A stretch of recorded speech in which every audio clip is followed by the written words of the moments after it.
라든가 또는 많은 배우들이 바로 독립영화를 통해서 우리들과 만남을 시작했고 이제 굉장히 중요한 한국 영화에서 중요한 배우로서 가고 계시기 때문에 그런 의미에서 2019년을 시작하는 올해의 첫 발견이 또한 2월이라는 영화하고도 연동이 되는 것 같아서요.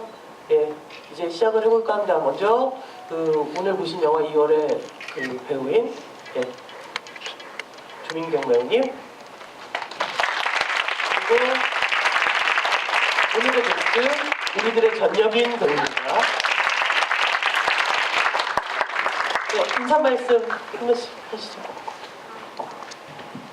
안녕하세요. 저는 영화 2월에서 민경 역을 맡은 조민경입니다.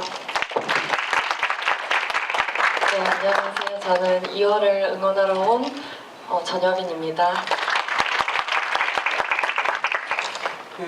제일 궁금했던 것 중에 하나가 여빈 배우님은 보면 이 영화의 지휘도 하고 자기 영화가 아닌데 네. 그리고 제가 뒷조사를 보기 감독이나 제작자나 특별한 관계가 있는 것도 아니고 네. 그런데 지휘도 나와주시고 그리고 보면 광고에 보면 여빈 배우님이 이 영화에 대해서 막 쓰신 것이 나올 정도로 이 영화에 거의 응원 단장 격인데 이유가 특별히 있을까요? 특별히는 없고 저희 제 많은 소녀가 영화제 처음 선보였던 게 부산국제영화제였는데 그때 영화 2월도 있었어요. 근데 그때 영화평이 너무 좋다는 것은 들었지만 그 부국제 때는 챙겨보질 못했었어요. 계속 시간이 엇갈려서. 그러다가 서독제 때 사실 그때 변영주 감독님께서 꼭 보라고 추천을 해주시기도 하셨었고 건혜호 선배님도 추천을 해주셨었어요. 그래서 어떻게든 꼭 봐야겠다라는 생각을 갖고 서독제 때 봤는데 그냥 영화랑 그리고 민경 배우 그리고 또 거기 안에 있는 또 다른 배우들 막 계시잖아요. 그분들한테 그냥 반했어요. 반해서 되게 이 영화를 응원하고 싶다 같은 뭔가 동료로서 그리고 또 민경 배우가 저랑 동갑이더라고요. 친해지고 싶은 거예요. 그래서 이 배우가 어떤 생각으로 연기를 했을지 궁금하기도 하고 그러면서 사심으로 관심을 갖게 된 영화고 그런 마음을 표현하다 보니 관계자분들이랑 가까워졌어요. 감독님이랑도 많은 이야기를 나눴던 건 아니지만 그래도 만나면 반갑고 민경 배우랑도 저희 내적으로 굉장히 친밀해진 사이죠. 그런 사이가 됐고 이제 은지 PD님하고도 또 많이 가까워지게 됐거든요. 자연스럽게 물 흐르듯이 오게 됐습니다. 여빈 배우가 보기에 일단 영화제에서 사실은 경쟁하는 영화잖아요. 경쟁하는 영화인데 그거와 상관없이 이제 이 영화를 봤을 때 느낌이 어땠나요? 감상평이랄까? 감상평이요? 되게 어려웠어요. 민경이라는 친구를 내가 이 영화를 보면서 이 영화 속에 나오는 민경이를 이해한다고 하기도 되게 어렵고 그렇다고 해서 민경이를 싫어할 수도 없고 또 거기에 나왔던 민경이가 만나는 사람들 그 사람들에 대해서 어떤 가치 판단을 하기가 되게 어려운 거예요. 상황이나 근데 바라는 점은 있었어요. 이 엔딩 크레딧이 올라갔을 때 여기에 나오는 사람들 모두가 따뜻했으면 좋겠다라는 마음이 들었거든요. 근데 그냥 그 마음이 들었었어요. 그러면서 뭔가 이 영화를 만든 사람들까지도 응원을 해주고 싶은 그런 마음이었습니다.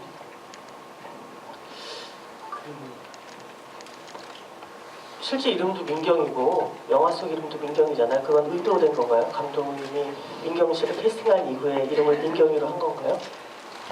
아마 시나리오가 나오기 전에 저를 먼저 캐스팅하신 걸로 알고 있어요. 그래서 전설과도 같은 배우 얼굴 보며 시나리오를 썼다는 바로 그런 겁니까? 아니 그런 것까지는 아닌데 이제 감독님이 제 얼굴을 이렇게 보시고 조금씩 바꾸셨다라는 걸 알고 있거든요.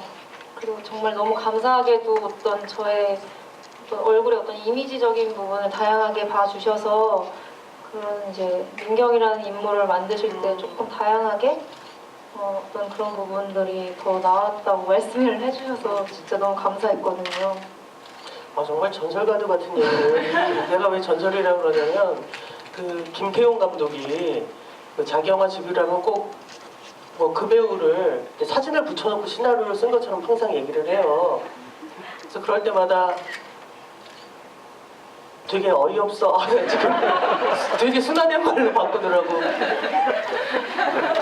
근데 그게 그럴 수밖에 없는 게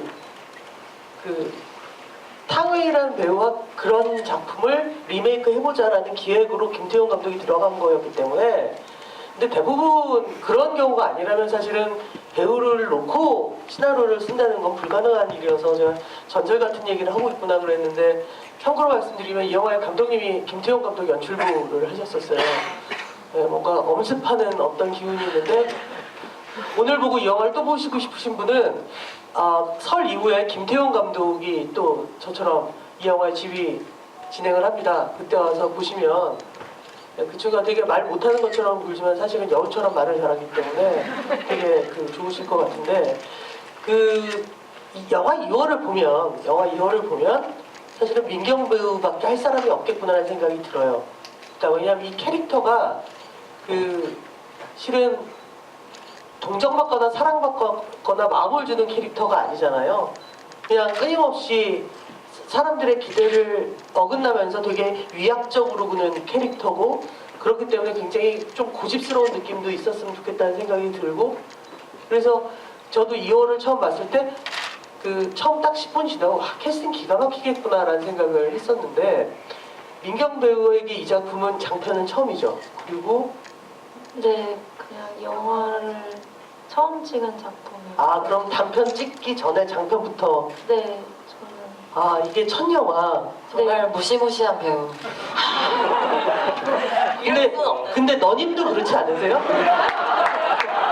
저는 장편 열심히 찍었습니다. 그렇습니까?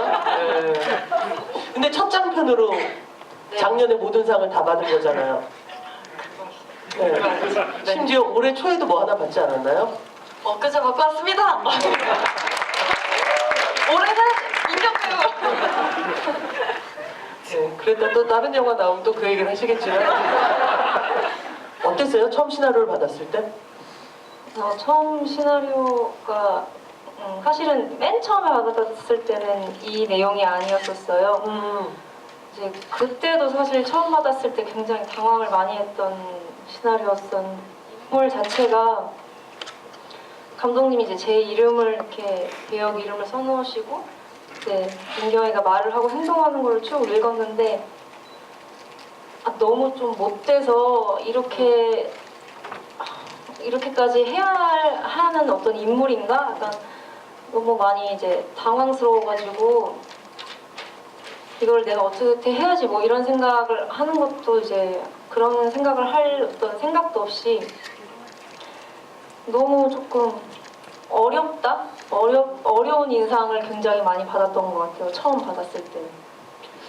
그 시나리오를 읽고 이 씬을 진짜 어떻게 연기되지? 정말 제일 끔찍했던 씬이 있었어요. 이걸 어떻게 해야 되지? 내가 이걸 할 수 있을까? 못하겠다. 이런 생각이 들었다. 근데 사실 이렇게 참 제 생각이 참 짧았던 게 시나리오 다 읽고는 처음에는 제가 다 할 수 있을 줄 알았어요. 저희들도 다 저희가 그렇게 잘 찍을 줄 알고 한 4회차쯤 후회하기 시작하거든요. 근데 저는 그렇게 생각을 하고 딱 들어가는데 첫날 처음 거 딱 그러니까 처음 이제 현장 간 날 그게 다 완전히 박살났거든요. 뭐였어요? 처음 찍은 장면이? 그러니까 처음 찍은 장 정말 별거 아닌 신이었거든요. 이게 심지어 없어요. 잘려나간 신인데 이제 고시원에서 이제 도둑 강의를 듣고 이제 나와서 선생님한테 약간 그런 거 아니라고 그러니까 애걸복걸하면서 막 질질 끌려다니는 그 선생님한테 그런 신이었는데 이 영화 카메라 연기? 카메라가 이제 처음 촬영장을 갔는데 이제 엄청 큰 카메라가 있는 거예요.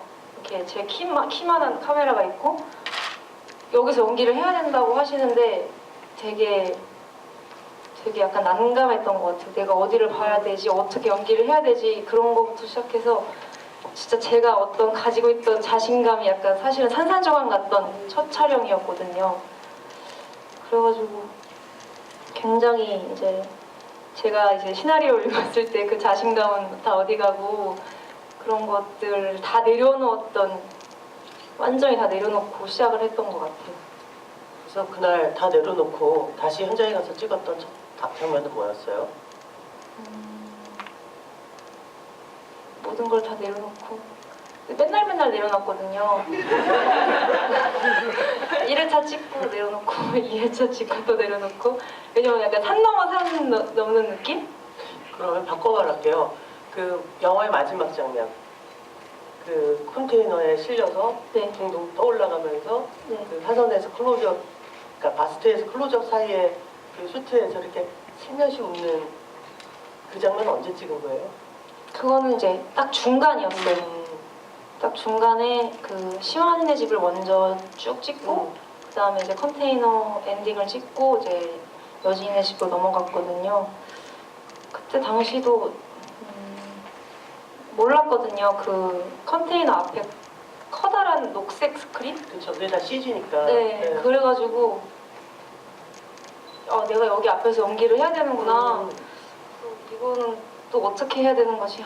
내가 또 뭔가를 또 내려놓게 되는 또 순간이었거든요, 그때가. 그래가지고 약간 해리포터가 약간 촬영할 때 이런 느낌이었을까? 뭔가 왜냐면 흔드는 것도 다 직접 흔들어 주셨거든요. 그게 CG가 아니라. 해리포터하고 똑같은 거예요. 그래가지고- 스케일이 좀 달라서 그렇지. 조금 작은 공정. 그래가지고 그때 찍었을 때도 굉장히 신기한, 모든 걸 다 내려놓으면서도 뭔가 힘들긴 했지만 되게 신기한 경험이었던 것 같아요. 딱 그 엔딩 장면. 웃는 연기할 때 무슨 생각하면서 그 연기를 한 걸까요? 엔딩이에요.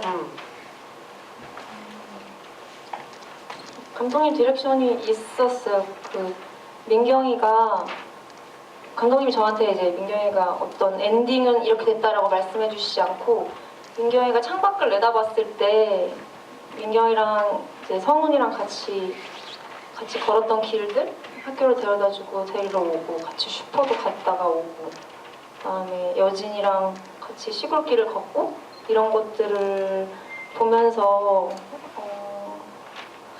딱 웃으라고 하시진 않으셨는데 어떤 선물을 받은 느낌이었으면 좋겠다라고 하셔가지고 그때는 그렇게 연기했던 것 같아요. 저는 그 마지막 장면에 그 민경 배우의 표정이 되게 좋았어요. 그러니까 사실은 굉장히 모호한 엔딩이고 판타지 같은 엔딩이죠. 그러니까 이 영화는 한 번도 판타지 같은 순간이 없다가 갑자기 뜬금없이 엔딩에서 판타지가 되잖아요.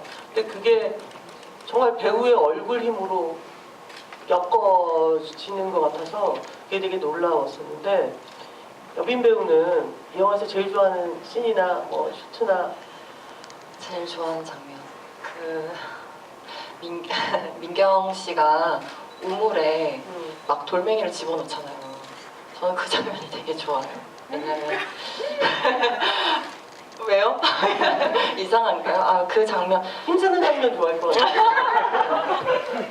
그 장면이 좋은 게 뭔가 그 장면이 처음 볼 때는 몰랐는데 그게 왠지 그 친구를 생각해서 그 웅덩이를 채우는 것 같기도 하고, 또는 자기 자신의 어쨌든 그 두려움이 있으니까 웅덩이에 대한 그게 되게 중의적이라고 생각을 했어요. 그래서 그 장면이 왠지 모르게 마음에 많이 남더라고요. 근데 민경이가 그런 식의 행동을 많이 하는 것 같아요. 어린 아이한테도 그렇고 그 아저씨한테도 그렇고, 조금 이게 어떻게 보면 친절일 때도 있고 근데 또 친절이 아닌 것 같을 때도 있고, 이런 막 행동들이 있잖아요. 그 왔다 갔다 하는 마음들. 근데 그 웅덩이에 막 돌을 막 이렇게 끌면서 막 집어 넣었을 때 그런 것들이 뭔가 이렇게 포괄되어 있는 것 같다고 해야 될까요? 그래서 그 장면을 굉장히 좋아합니다. 그 장면은 감독이 뭐라고 연출을 얘기하던가요? 그때 막 어떤 연출이 딱히 없었던 것 같아요. 그때는 자연스럽게, 왜냐면 그 돌을 이제 포대자루, 마대자루 그에 막 넣는데 처음에 이제 좀 돌이 몇 개 안 들어갔었나 봐요. 그래서 너무 무겁지 않게 찍혔다고 감독님이 이제 돌 거기 밭에 있는 다 모든 돌을 끌어 오셔가지고 이제 그걸 다 넣어가지고 그 막 땅에서 파가지고 엄청 큰 그래가지고 어떻게든 이제 제가 그걸 질질 자기 몸보다도 훨씬 무거운 그런 걸 이제 막 마구잡이로 막 넣는 어떤 막 어떻게 뭐 두려운 게 보여라 뭐 이런 게 하시진 않았는데 그때 당시 조금 화가 났던 것 같아요. 너무 춥고 이런데 감독님이 계속 돌을 이제 계속 이렇게 커다란 돌을 이제 엄청 무겁게 해가지고 되게 힘들게 일부러 그렇게 하신 것 같아요. 그래가지고 되게 좀 신나게 했던 것 같아요. 사실 그 장면은 저 되게 좀 춥긴 했는데 되게 약간 정신없이 막 화풀이 약간 그렇게까지는 아니지만 되게 좀 자연스러웠던 것 같아요. 근데 그 여빈 배우가 말한 것처럼 뭐랄까 이 영화는 그 우리의 상식적인 그러니까 우리가 흔히 영화에서 그 궁지에 몰린 여성이 관객과 손을 잡으며 그 다음 행보를 걷는 어떤 뻔한 방식을 결코 걷지 않잖아요. 그러니까 그 특히 그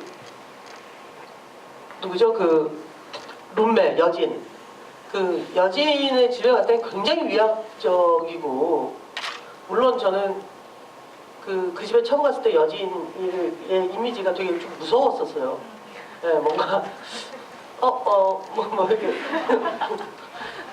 근데 그 영화에서 보면 거기서 그녀가 여진으로부터 상처를 받고 도망가는 것이 아니라 실은 스스로 상처받기 전에 그냥 쓱싹 해버리고 튀는 그런 것들이 굉장히 그 사실은 우리가 흔히 보는 궁지에 몰린 여성이라는 그 이야기 구조에서 본 적이 없는 캐릭터여서 근데 그게 놀라운 건 마지막까지 그 감정이 가는데 얘가 밉지는 않은 거죠. 그러니까 생존하는 무언가를 이게 존예가 되지는 않을 것 같긴 하지만 동물의 왕국 같은 프로그램을 보면 생존하기 위해서 끊임없이 가해를 하자, 그러니까 방어를 위한 가해를 하면서 생존을 하는, 그러니까 그야말로 들짐승 같은 걸 보면서 처음엔 으악 저렇게 물어뜯다니 뭐 이러면서 보지만 나중에는 그거 자체가 굉장히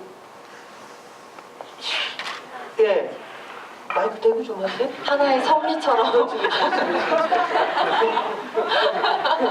선수가 왜 그래? 내가 왜?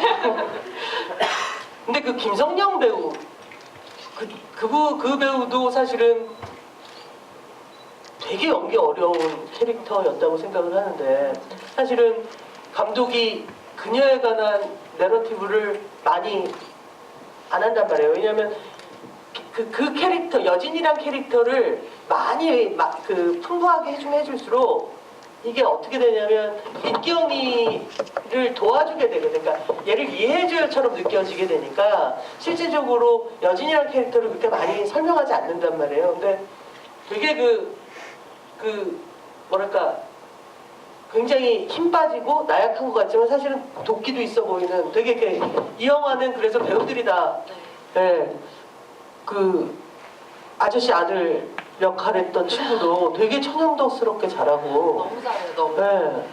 근데 실은 이 영화를 만든 김주영 감독이 장편 데뷔작이 가시라는 영화를 보신 분들이 계실 거예요. 그러니까 가시라는 영화는 이를테면 한국 영화에게 엄태구라는 배우가 얼마나 대단한 배우인가를 알려줬던 작품이거든요.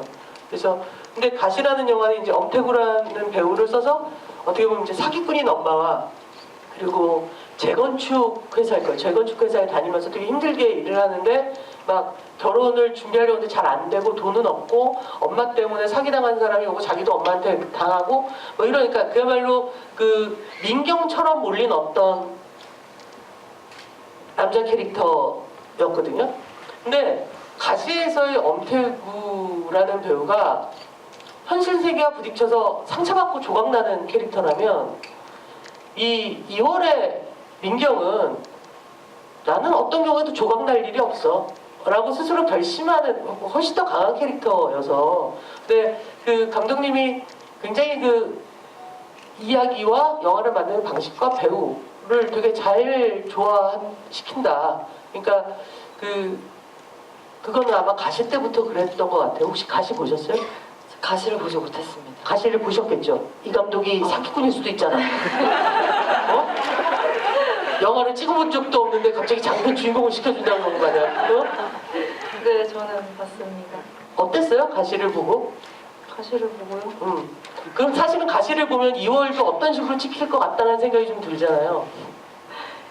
그래서 조금 약간 감독님을 약간 의심했던 것 같아요. 나도 이렇게 이런 인물이 나오는 건가 혹시나 약간 그래서 걱정은 했는데 진짜로 그렇게 될 줄은. 그래서 네, 좀 그럼에도 이제 그때 당시에는 영화를 잘 더 몰랐던 것 같아요.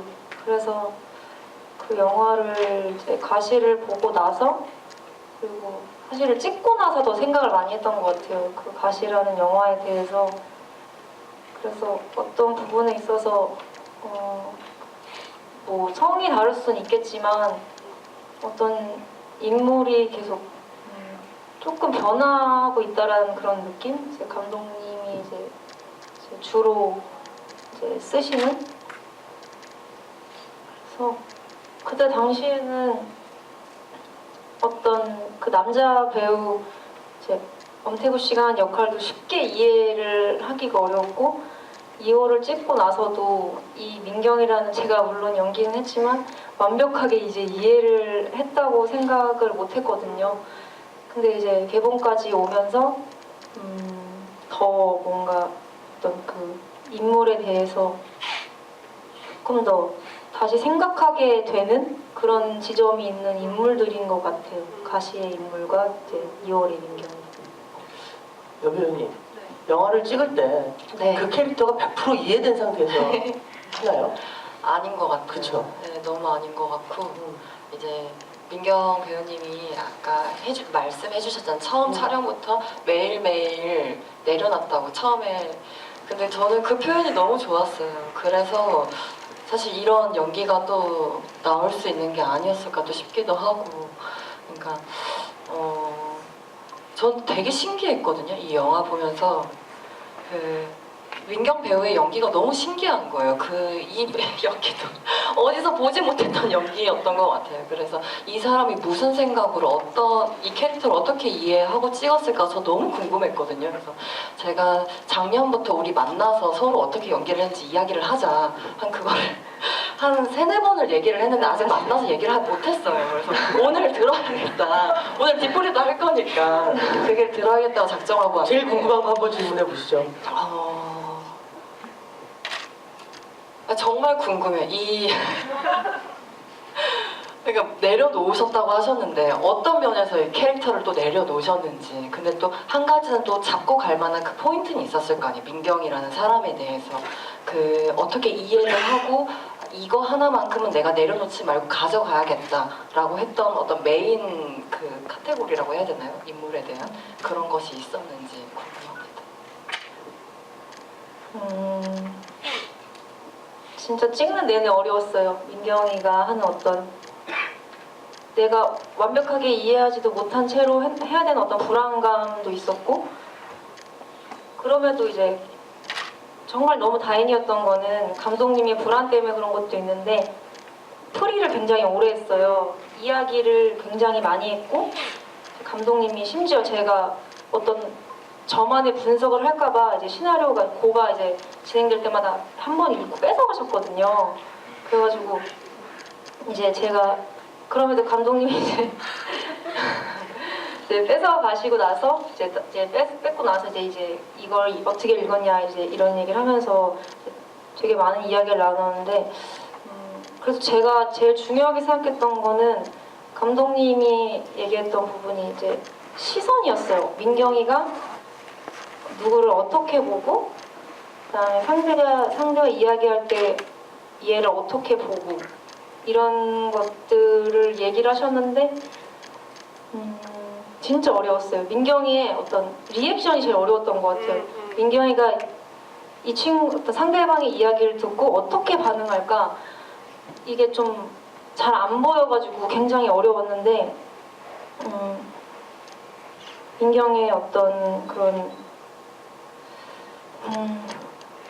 감정 같은 경우는 사실 제가 촬영을 진행하면서 민경이랑 같은 어떤 경험들 촬영을 하면서 이제 인물이 겪었던 걸 똑같이 겪잖아요. 그런 걸로 어쩔 수 없이 이게 감정이 조금 쌓이더라고요.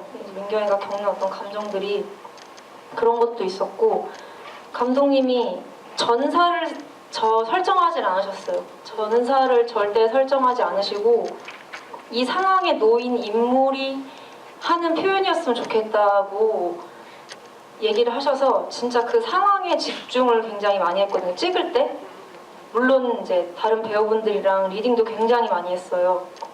리딩을 하면서 어떤 감독님이 원하시는 포인트랑 톤 같은 거를 미리 프리 동안 잡아가고 그리고 현장에서 그 환경? 그때 느꼈던 것 같아요. 이 환경이랑 이 같은 배우들이랑 연기를 할 때 오는 어떤 반응들 이런 것들이 감독님이 했던 이야기들이랑 촬영 현장에서 이제 제가 느낀 것들로 나왔던 것 같아요.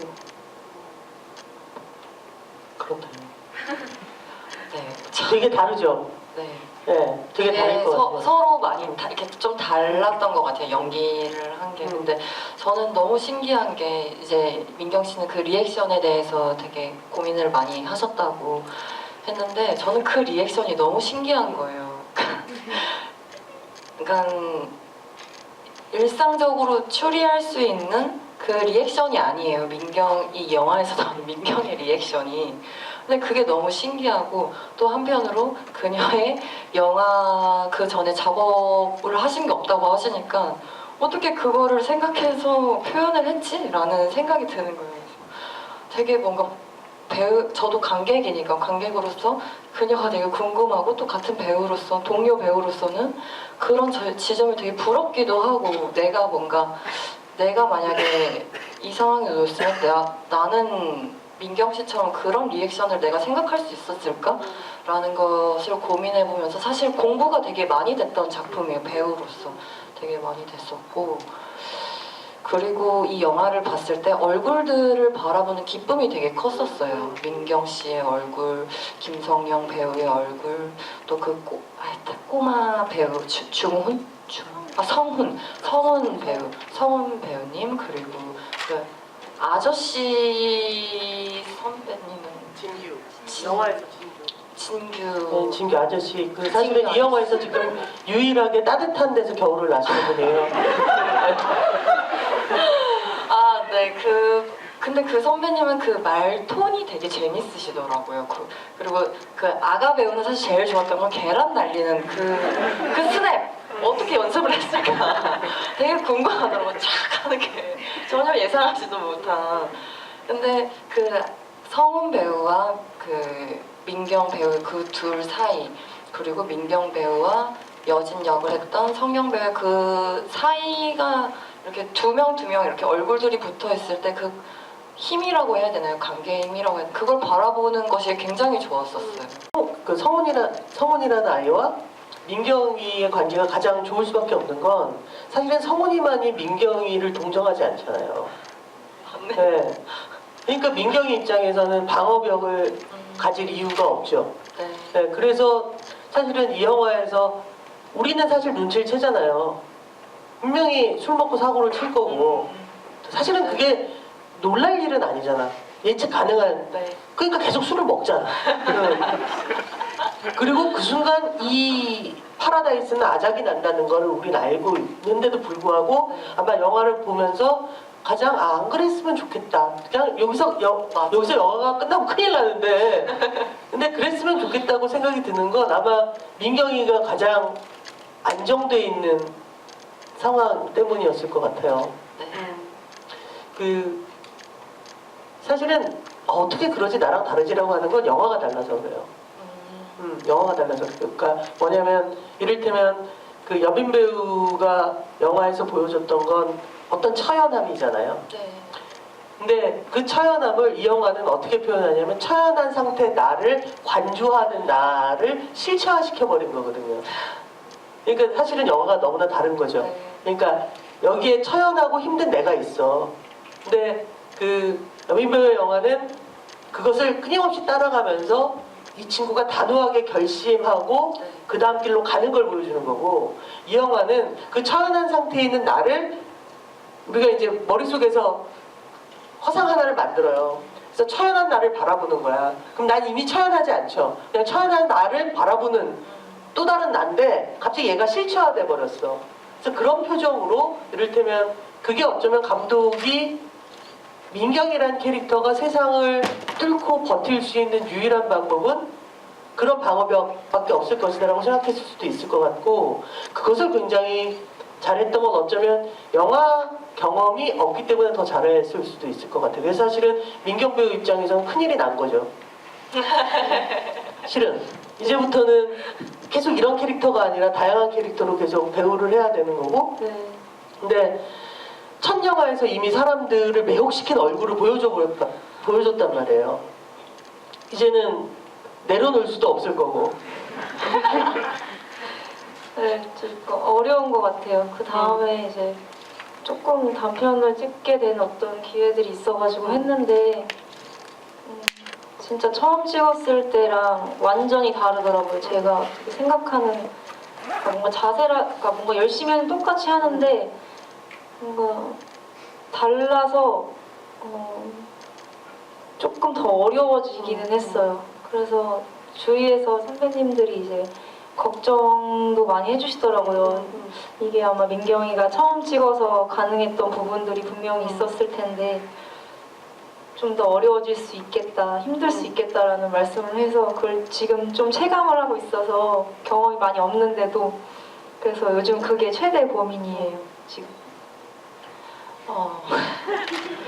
선배인 척해. 선배죠, 진짜. 민경 씨 두려워하지 마시고요. 장난이고, 저는 민경 배우를 잘 모르지만 민경 배우를 믿고, 그리고 저도 되게 많이 헤매고 있거든요. 근데 제 연기에 있어서 중요한 건 배우가 자기 자신을 믿고 함께 하는 사람들을 믿는 것 같아요. 그냥 저도 잘 모르겠어서. 그래서 요즘 제 마음속에 가장 큰 키워드는 용기거든요. 용기, 그리고 함께. 그래서 이번에 저도 제만소년 끝내고, 사실 제가 제만소년 끝내고 한동안 작품을 못했어요. 그 작품을 저도 거의 한 1년 만에 들어간 영화들이었었어요. 천문이랑 해치지 않아가.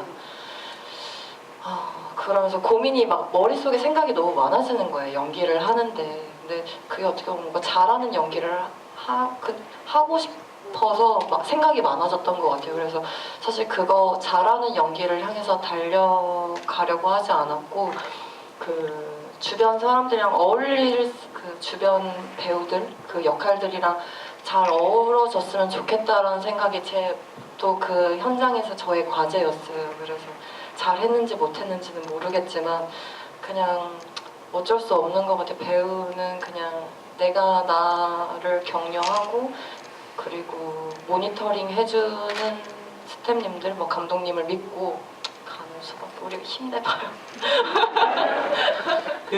그럴 것 같아요. 그러니까 이를테면 독립장편 영화에서 타이틀로를 잡고 주목을 받고, 근데 사실은 연기하는 게 어렵지 않거든요. 왜냐하면 대부분의 그 독립장편 영화는 많은 캐릭터들이 무언가를 도모하며, 이를테면 이야기 구조에 이를테면 바퀴처럼 굴러가는 게 아니라 사실은 자기가 할 수 있는 모든 걸 다해서 관객의 손을 부여잡고 끝까지 그냥 질러가는 거잖아요. 그러니까 자기가 보여줄 수 있는 것을 힘들지만 자기가 보여줄 수 있는 걸 온전하게 다 보여줄 수 있어요. 근데 이를테면 그 이상희 배우를 예를 든다면 네. 상희 배우가 터널에 나온 장면을 가지고 상희 배우가 뭘 보여주겠어요? 쟤 헬리콥터 타는데 안 떠네? 이거밖에 없잖아. 응? 그 터널에 보면 왜 헬리콥터에서 이렇게 막 얘기하는 기자로 잠깐 나오잖아요. 네. 그런데 그 이후에 상희 배우가 계속적으로 연기를 하면서 저는 그 미스터 선샤인에서 상희 배우가 그 씬 전체에서 그야말로 가장 중요한 것들 자기가 분위기를 다 하는 연기를 하고 라이프에서는 더 뭐 좋았다고 생각을 하거든요. 그래서 뭐 드라마에서 연기지만 거기서의 상위 배우 모습을 보면서 너무 좋았어. 아, 이 친구는 막 드디어 막 이제 다 하는구나. 그러니까 바퀴의 역할이라는 게 사실은 배우에서 되게 중요한 거. 그래서 아마 함께라는 키워드를 네. 얘기했을 것 같아요. 특히나 영화 연기는 배우의 힘으로 가는 것만 있진 않거든요. 연극처럼. 왜냐하면 때때로 조명이 도와주기도 하고 또는 쇼트를 바꿔가면서 리듬을 만들어줘서 도움을 주기도 하고 또는 상대 배우들에 의해서 또는 미장센에 의해서 네. 또는 나중에 음악을 통해서 사실 해주는 것들이 되게 많기 때문에 그런 왔다 갔다 하면서 정말 제 소원은 작년부터 나타난 이 괴물 같은 독립영화로 시작한 여성 배우들이 10년 후, 20년 후에 이를테면 아침 드라마에 나올 수도 있고 또는 어떤 영화에서 계속 보이고 그래서 막 그때 저는 이제 은퇴했겠죠.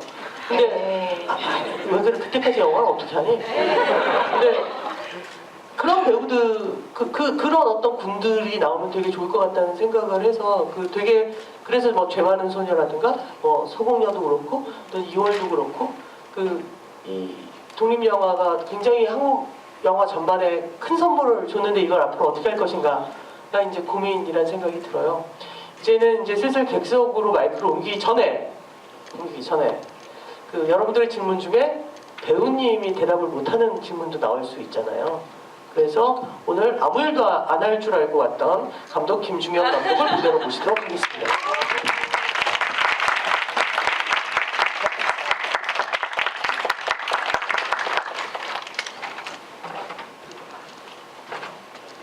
마이크는 여빈 배우랑 같이 좀 일단 관객분들께 한 말씀.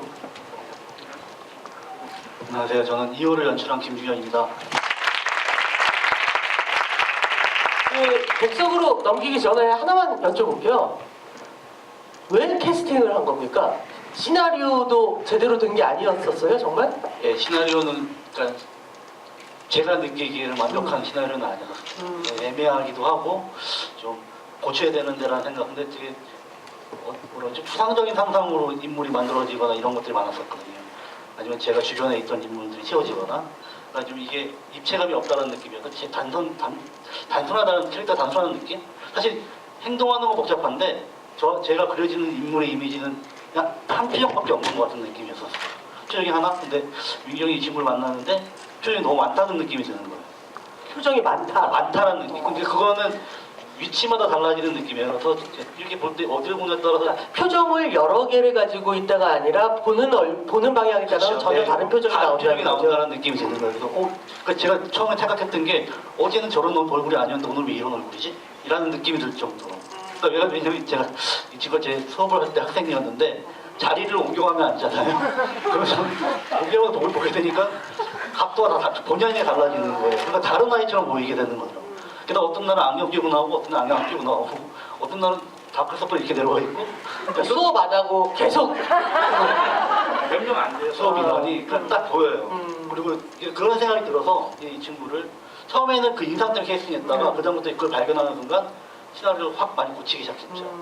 이름도 바꾸고 근데 사실 그때 이름이 그냥 딱 이 사람이라고 생각하면 나중에 바꿔야지 하고 그죠. 생각했던 이름이었는데 그냥 얘가 민경이구나라는 생각이 들어서 그냥 민경이라는 이름을 양일 물어봤죠. 혹시 민경으로 되니?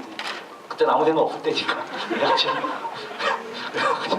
아무 생각이 좀 있었으면 거절했을 텐데 지금 이게 뭐 어떻게 올라가는 거지 싶은. 그러면 연기를 공부하는 네. 학생이었고 네네. 그러니까 학교에서 하는 연극 정도의 경험인가요? 네.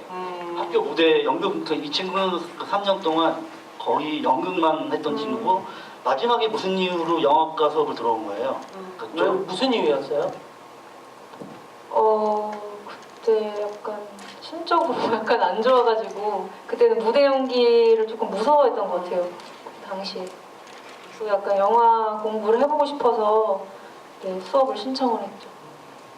그렇게 인연이 돼가지고 그래서 이 친구가 원래 오디션에 떨어져서 수업을 못 듣게 됐거든요.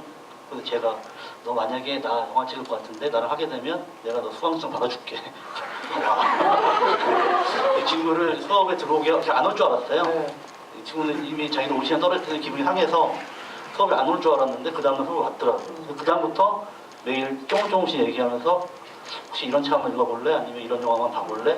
라니까 제가 좀 좋아했던 책들이나 좋아했던 영화들을 좀 잘 이해를 못하더라고요. 제가 읽었던 책과 영화가 다 너무 다르다. 그래서 좀 많이 힘들어했었어요. 그래서 그런 얘기를 하면서 조금씩 그러니까 저도 얘랑 얘기하면서 바꾸는 부분도 있었고 또 이 친구도 아마 제 얘기 들으면서 고민한 부분도 있었을 테고 말은 사실은 어떻게 보면 감독이 가장 원하는 실제로 전설 같은 얘기를 들었던 게 그 신상욱 감독이 그 북한으로 갔었잖아요. 뭐 납치되었건 그래서 북한에서 영화를 찍을 때 그 시나리오 쓰기 전에 이런 얘기를 하겠다. 그러면 이제 소위 인민 배우들이 매일매일 대기를 하고 있대요. 그래서 나오면 뭐 이런 거 표정 지어봐 그럼 짓고 그래서 그 너무 그런 것들은 너무 행복했었다라는 얘기를 듣고 정말 그 비효율적이긴 하지만 어떤 감독에 있어서는 되게 행복할 수 있겠다라는 생각이 들었는데 지금 얘기하신 것처럼 캐스팅을 제안을 하고 끊임없이 사실은 영화와 무관하지만 감독이 상상하는 그 캐릭터를 물질화시켜 내는 아마 그런 것들이 이 영화가 사실은 이야기로 설득하는 영화가 아니라 어떤 표정으로 설득을 해버리게 되는 그것을 만들어냈던 이유라는 생각이 듭니다. 네, 이제 객석으로 네, 아까부터 제일 먼저 손을 드시는 네, 모자 쓰신 분. 예, 저기 모자가 아니고 후드를 방금 전에 내리셨고. 네, 안녕하세요. 저 집을 참여하려고 진해에서 올라왔어요. 오늘. 두 배우를 만나고 싶어가지고 올라왔는데 저는 질문이 이 영화에서 보면은 민경이 여진 얼굴에 바로 호흡 부는 장면 두 장면이 있잖아요.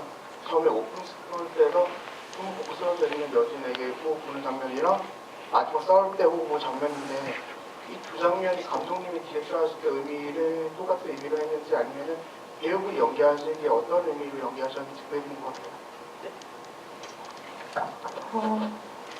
그 당시에는 그 부분도 사실 이해하기가 굉장히 쉽지가 않았었는데 그때 감독님이 해주셨던 이야기를 그냥 받아들이려고 했던 것 같아요. 그때 감독님이 저한테 굉장히 정말 이상한 상황이긴 한데 이제 친구가 그렇게 쓰러져 있는 데다가 바람을 이렇게 부는 행동은 민경이가 여진이 어떤 상태를 궁금해 했으면 좋겠다고 말씀하셨어요.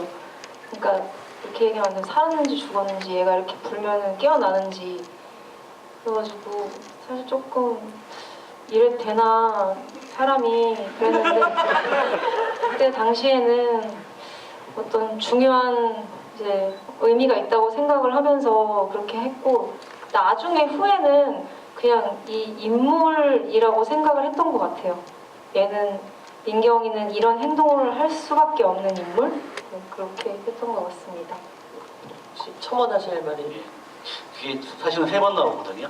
후 보는 장면이 처음에 오프닝 초반에 쓰러져 있는 아이한테 한번 부르고 중간에 여진의 집에 가서 잠자고 있는 여진한테 한번 부르고 마지막에 이제 아기를 충분히 내비치고 나서 그때 다 털어놓고 부르잖아요.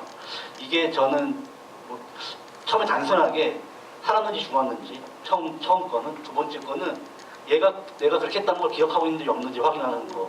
얘가 혹시 내가 그날 거기 있었다는 걸 기억하는 건가? 나뭐 했던 거라고 단순히 생각을 했고 마지막은 너 정말 기억 못해? 나 너 죽는 거 보고 난 너를 살려주지 않았어. 너 죽는 걸 보고 지켜봤을 뿐이야 라는 걸 얘한테 알려주는 거예요 사실은. 예. 이렇게 반복돼야 된다고 생각을 했었어요. 이게 약간 장치 같은 느낌이긴 한데 처음에 아예 그 신이 없었거든요.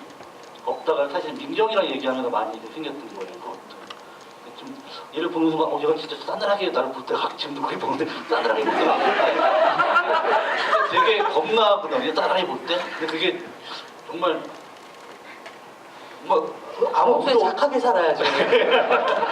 의도 없이 싸늘하게 보는 느낌이 더 덜컥하더라고요. 그런 느낌으로 좀 보면서 불면 이 인물이 되게 궁금해지지 않을까라는 생각을 처음에 많이 했었고 숨기러 간다 이 정도만 생각을 많이 했었던 것 같아요. 거기 그때 뭐 이런다든가 이런 너무 전문적인 느낌이니까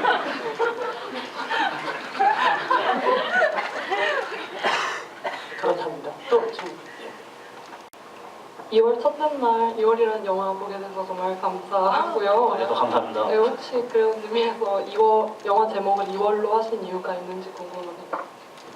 그러니까 예, 2월이라고 했던 게 사실은 딱 계절 달 2월을 생각을 했어요. 그러니까 겨울의 끝, 그러니까 겨울의 마지막을 보내는 느낌.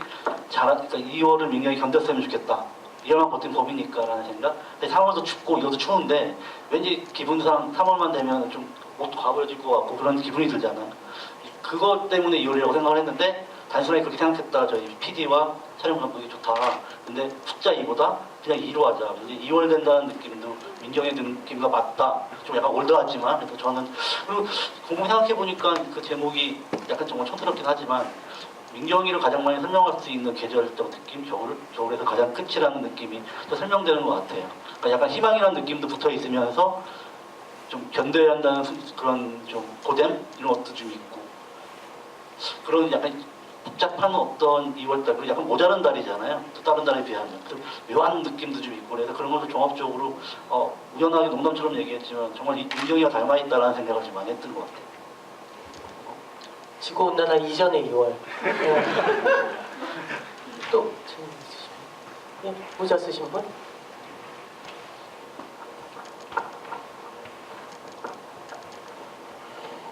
네, 안녕하세요. 저는 이제 마지막 장면에서 민경이가 2월을 버텼다. 어쩌면 이제 3, 4월이 오고 봄이 올 수 있겠다 싶더라고요. 그렇다면 이제 민경이가 그 인물에서 민경이를 가장 버티게 해준 인물을 꼽자면 누가 가장 생각나시는지. 민경이가 만약에 2월을 견뎌낸다면은 이제 여진이도 있고 아저씨도 있고 아들도 있고 근데 그 중에서 가장 봄을 기다리게 해준, 버티게 해준 인물이 누가 될 수 있을까?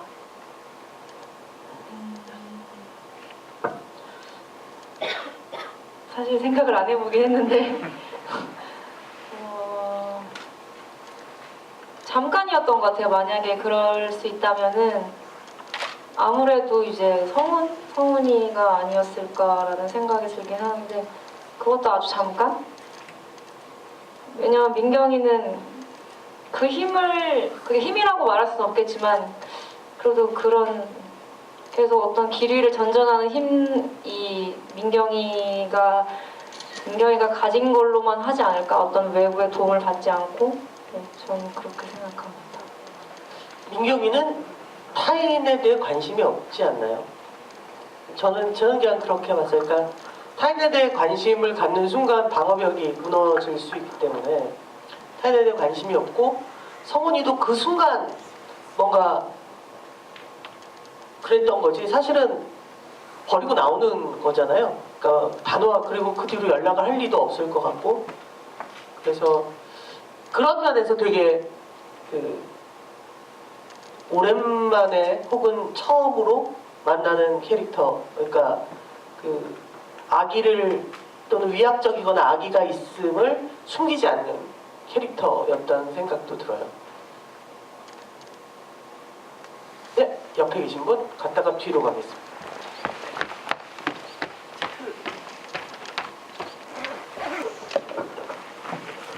저는 사실 여진이라는 캐릭터에 대해서 좀 궁금한데요.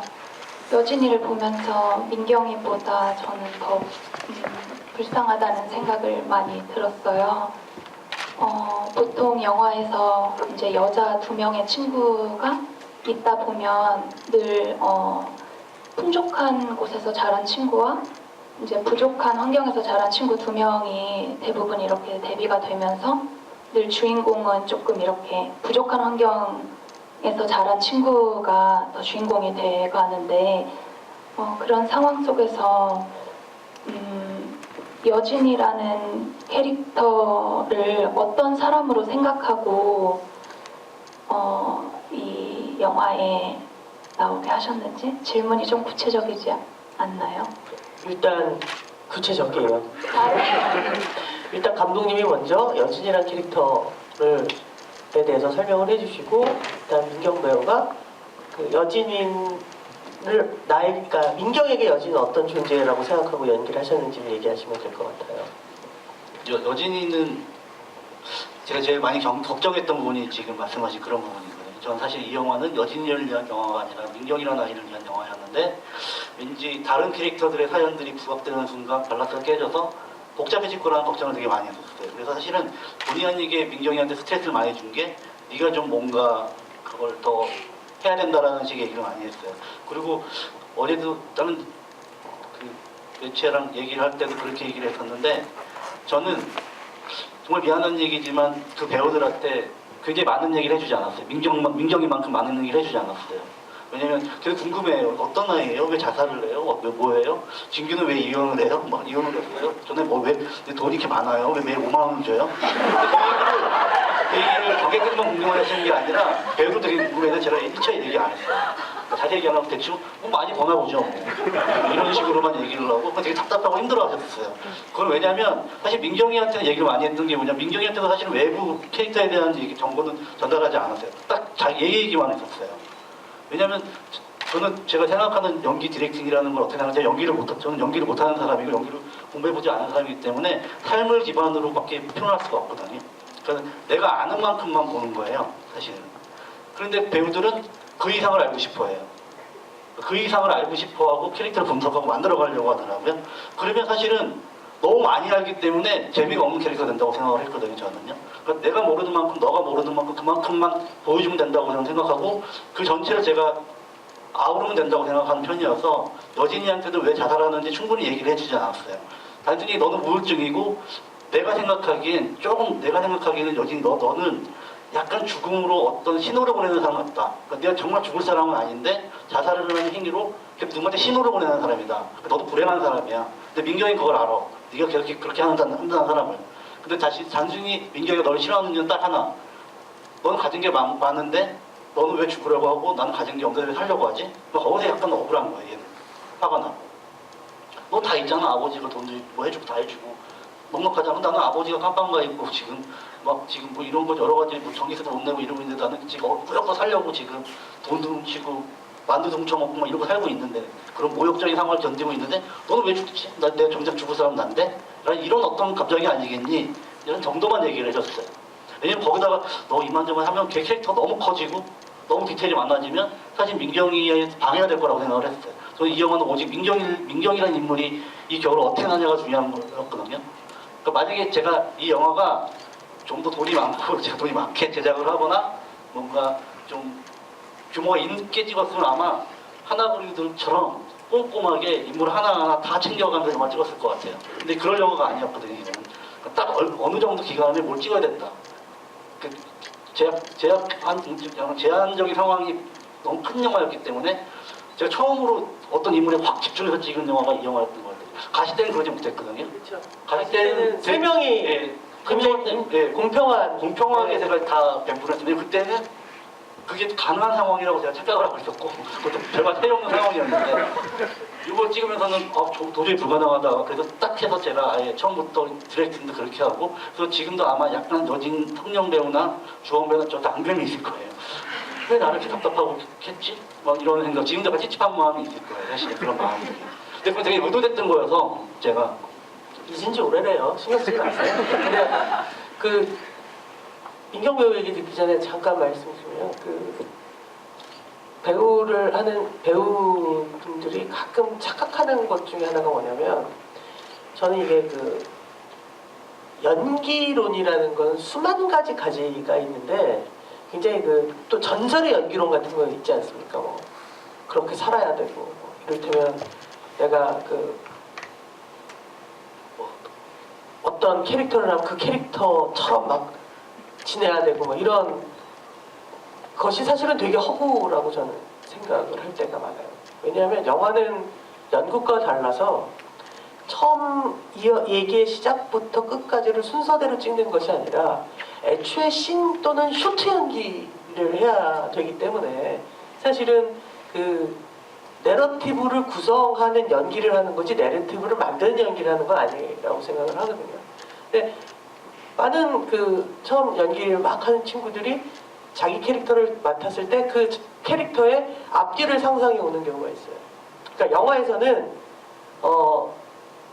하도 구박을 받아서 뭐 가족이랑 밥을 먹다가 상을 얻고 나가는 역할이야. 근데 갑자기 뭐 이 친구가 사실은 초등학교 때 이런 기억이 있고요. 뭐 이런 식으로 만들어 오는 경우가 있어요. 근데 그게 굉장히 위험하거든요. 왜냐하면 그게 아니면 어떻게 해요?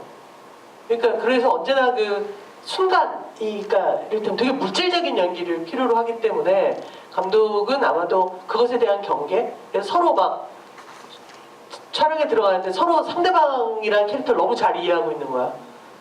라는 것이 나오는 것을 경계했던 거죠.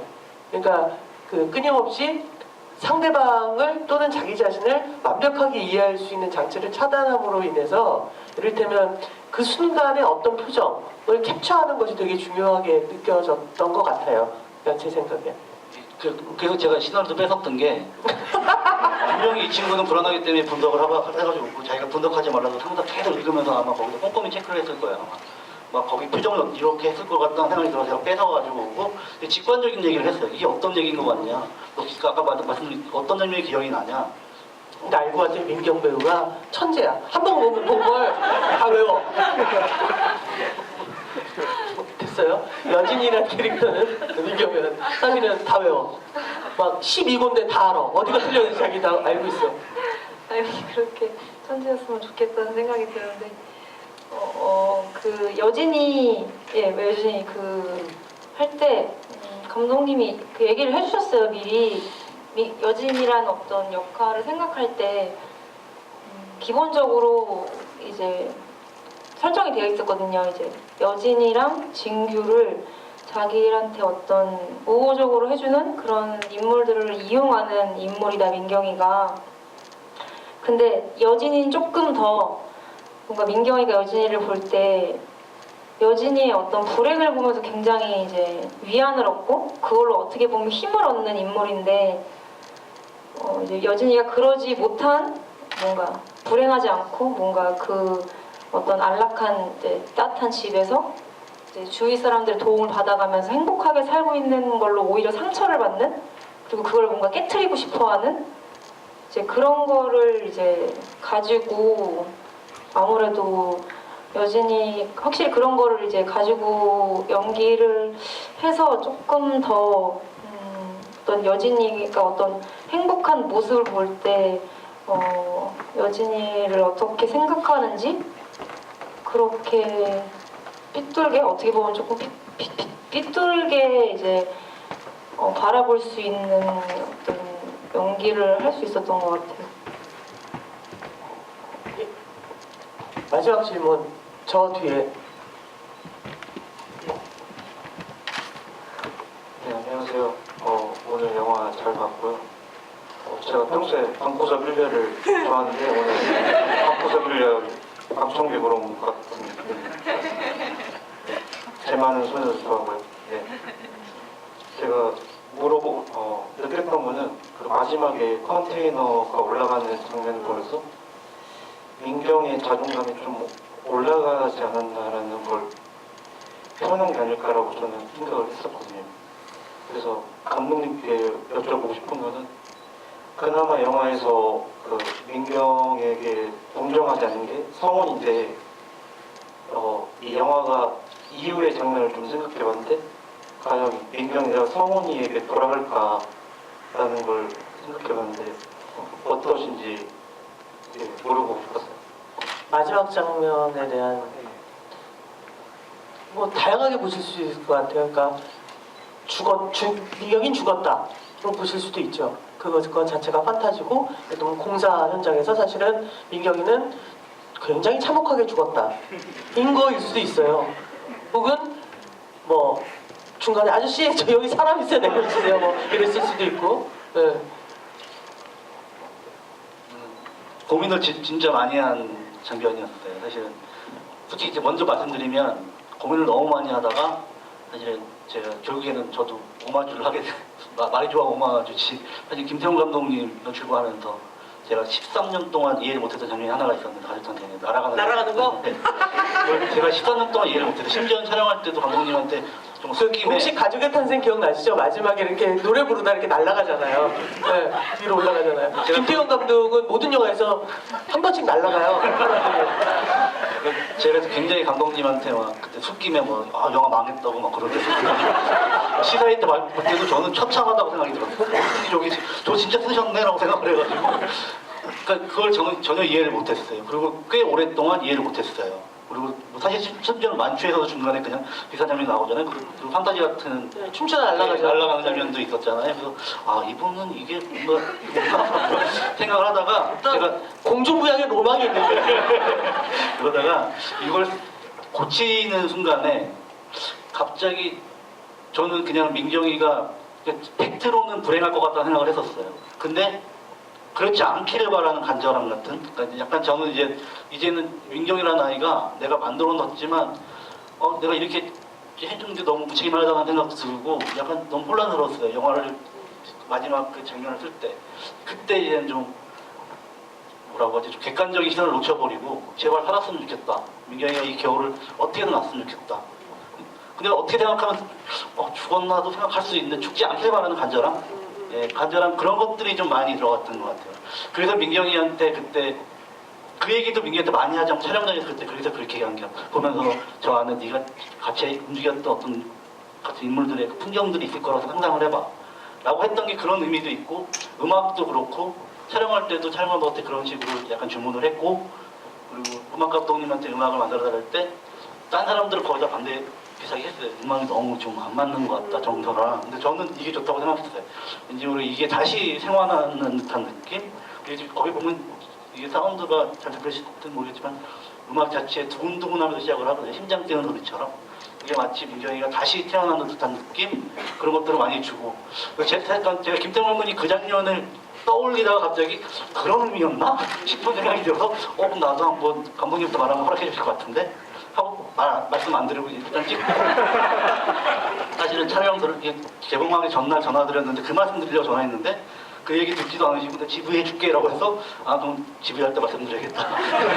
그럼 김태형 감독은 아직 네, 모르고 계세요. 그게 김태형 감독이 지휘하는 게 언제입니까? 예? 2월 19일이요? 아직 멀었네요. 그때까지 이 영화 극장에 붙어 있을 거라는 확신이 있어요. 네, 2월 19일. 네, 그 김태형 감독하고 하는 집이 되게 재밌을 것 같아요. 네, 사실은 그 마지막 장면은 감독님이 말한 것처럼 바램일 수도 있고 갑자기 그러니까 이 영화에서 유일하게 나오는 판타지라 좋았던 것 같아요. 그러니까 사실은 그녀는 우리 모두가 엔딩이 되게 참혹할 것이다. 그녀는 죽음으로써 끝날 것이다라고 상상하게 되잖아요. 그 길이 없으니까. 근데 그러니까 그녀가 컨테이너 안으로 들어가는 순간 우리는 그런 상상을 하게 되는데, 그럼에도 불구하고 어떤 바램이라는 판타지로 가는 것이 그 현실을 부정하는 게 아니라 뭔가 그럼에도 불구하고 전여빈 배우가 그 이 영화에 평했었던 2월 되기를 바라는 그런 마음이 느껴져서 되게 좋았던 것 같고요. 그 마지막으로 여빈 배우나 그 현재 준비하고 있거나 하고 있는 프로젝트가 있으면 잠깐 여러분들의 다음을 기대하는 분들께. 네, 저는 해치지 않아랑 천문이라는 영화를 한 일주일 전에 아주 열심히 다 끝마쳤고, 또 그 다음에 열심히 소처럼 일하고 싶어서 작품들을 계속 만나려고 노력하고 있거든요. 연기를 진짜 열심히 하고 싶어요. 많이 하고 싶고 그렇습니다. 네, 그냥 이제 끝나간 인사니까 그 사실 저는 이 영화 보면서 생각이 들었던 것 중에 감출 수 없는 건 뭐 3가지가 있다 그런 거 말하잖아요. 뭐 사랑을 감출 수 없고, 그 사랑이 뭐 감정인 것 같아요. 감정을 감출 수 없고, 뭐 미소를 감출 수 없고, 그리고 가난을 감출 수 없다라는 말이 있었는데, 민경이 처한 상황이 어쨌든 그 환경이 자신의 마음도 강팍하기 때문에 마음도 가난하고, 그 외부적인 환경도 가난이 어쨌든 그녀 자신조차도 동정을 이미 할 수 있는 그 상태를 벗어나 버렸던 것 같아요. 그래서 민경이를 미워할 수가 없었던 것 같아요. 그 상황이. 그래서 되게 이 영화를 지지해주고 싶은 게 그런 마음이었었어요. 그 정리가 잘 안 되는데 그 이해할 수 없는 그 사람을 근데 그게 민경이의 탓만은 아닌 것 같은 거예요. 그 탓이 아니에요. 민경이의 탓이 아니고 네 그렇습니다. 이 정리되지 않는 마음 근데 이런 거 아닐까? 내 옆에 오는 건 좀 그런데 근데 네가 버티는 건 응원할 수 있어. 맞는 것 같아요. 내 옆에 친구면 어려울 것 같아요. 솔직히 마음 많이 어려울 것 같아요. 내 앞에서 후 막 이러면 감당 못할 것 같아요. 경찰 불러야 돼. 네, 하지만 너가 잘 살았으면 좋겠어. 만든 것 같아요. 그런 마음이었습니다. 너무 잘 봤습니다. 영화. 사실 뭐 이렇게 딱 뚜렷하게 하고 있는 건 사실 없고 그냥 저번에 좀 얼마 전에 찍은 거 이제 녹음 푸시하러 갈 것 같고 이제 영화를 상영하는 동안 만나는 분들이랑 잘 얘기하고 싶은 지금 요즘에는 이제 그런 생각을 이제 되게 이렇게 깊이 진지하게 하고 있고 그리고 또 뭘 얘기해야 되지? 저도 마무리 얘기해도 되는 거죠?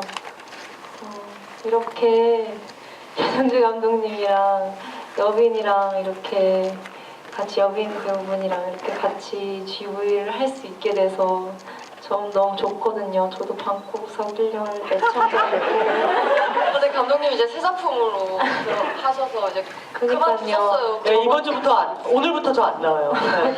그래서 저번에 저도 마지막으로 나오신 거 이제 시청하고 그래도 나는 진짜 행운이다. 끝나고 이렇게 방구석 1열에서는 끝났지만 이렇게 내가 나온 작품에 GV를 와주시다니 그래서 너무 감사했고 여빈이도 어떻게 보면은 제가 이제 이런 영화를 찍는 것 자체가 낯선 어떤 익숙치 않은 사람이었는데 이제 재작년 부산에서부터 이렇게 만나서 되게 많이 이렇게 응원도 해주고 알게 모르게 진짜 많이 힘을 받았거든요.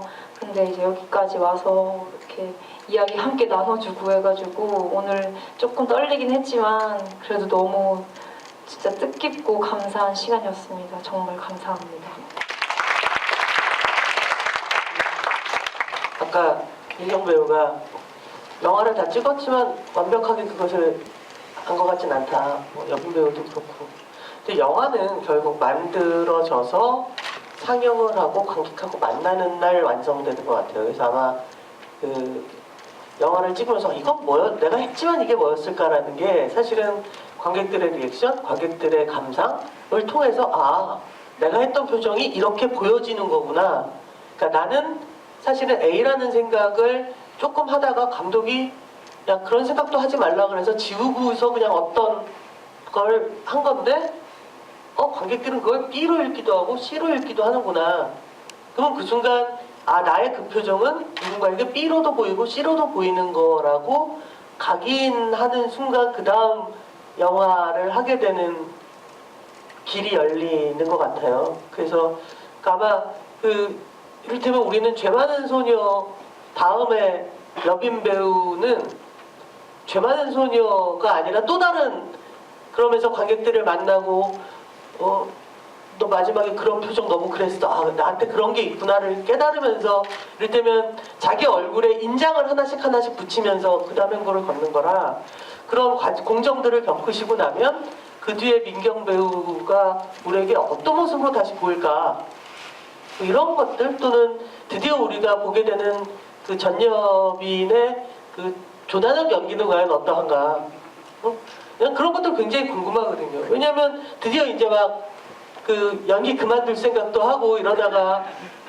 이제 연기 너 앞으로 한 10년은 더 하래 라는 명을 받고 이제 어떤 그 길을 걷고 있는 그 얼굴들을 계속 기억해 주신다면 아마 되게 행복한 2019년 우리가 열광하는 여성 배우들의 얼굴들과 만나실 수 있을 거라는 생각이 듭니다. 네, 다시 한번 끝까지 앉아주셔서 앉아서 함께 참여해주셔서 감사하고요. 오늘 저에게 영화를 보여준 감독님, 배우님, 그리고 함께 해준 자녀 배우님께 큰 박수 부탁드립니다. 감사합니다.